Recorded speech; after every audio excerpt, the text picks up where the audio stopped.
ঈদের ছুটি শেষে ঢাকায় ফেরা হলো না মুফতি আব্দুল মোমিন ও তার পরিবারের।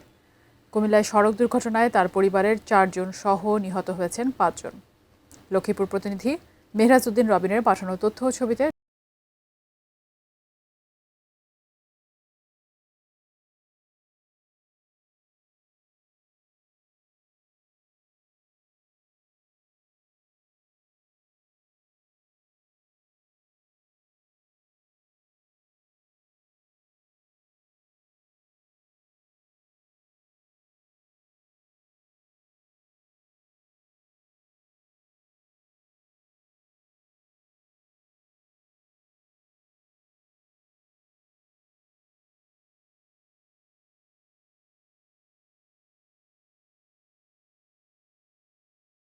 বারবার যে অ্যাক্সিডেন্ট হয়, বেপরোয়া গাড়ি চালায়, এই গাড়ি চালানোর কারণে আমার বোনের পরিবার পুরাটাই শেষ হয়ে গেছে।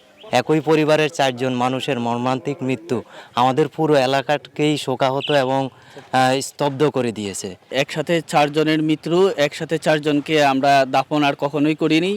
আমরা পুরো এলাকায় সবাই শোকাহত। কুমিল্লার মিয়ামি হোটেলের সামনে বৃহস্পতিবারের ওই দুর্ঘটনায় মারা যান তাদেরকে বহনকারী মাইক্রোবাসের চালক জামাল হোসেনও। যাত্রা বিরতি শেষে মহাসড়কে ওঠার সময় বিপরীত দিক থেকে আসা স্টারলাইন পরিবহনের একটি বাসের সঙ্গে মুখোমুখি সংঘর্ষে ঘটে এই দুর্ঘটনা। পরিবারের জন্য সরকারের পক্ষ থেকে রোড অ্যাক্সিডেন্ট যারা আহত হয় এবং যারা নিহত হয়, নিহতদের জন্য সরকার 5 লক্ষ করে টাকা দেওয়া হয়। এটা আবেদনের প্রেক্ষিতে ওনারা করবে।